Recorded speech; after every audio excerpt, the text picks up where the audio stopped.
Violating One's Conscience, I Timothy 1:5. By Pastor John Frederickson.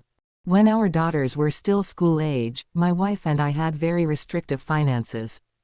Years earlier we had made a decision to make a particular provision for our daughters that we thought essential to their spiritual well-being. However, it had become increasingly more expensive and difficult to follow through with that decision. So, with great reluctance, we stopped that provision.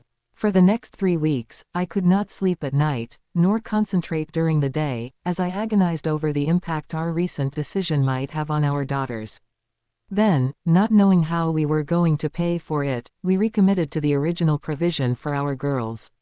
We simply could not violate our conscience any longer. By the way, God provided. Twice in I Timothy 1, the Apostle Paul wrote to his son in the faith, Timothy, about the importance of not violating one's conscience. Our God-given conscience is that inner judge that accuses us when we have done something wrong. Romans 2:15 describes the work of our conscience as a standard, written in our hearts, their conscience also bearing witness, and their thoughts the meanwhile accusing or else excusing one another.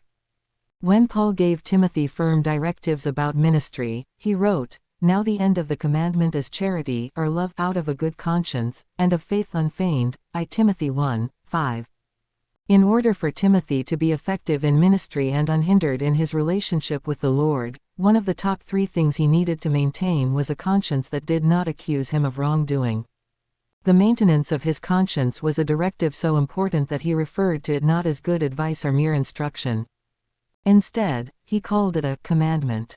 Then, in verse 19, Paul continues by saying Timothy must also continue, holding faith, and a good conscience, which some having put away concerning faith have made shipwreck.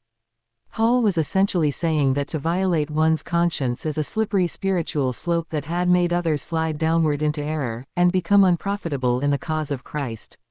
At all costs, Timothy must never violate his inner conscience. Dear believer, never violate your conscience. If you are doing something that your mind accuses as wrongdoing, cease immediately. If you are pondering a path you know will violate your conscience, don't go there.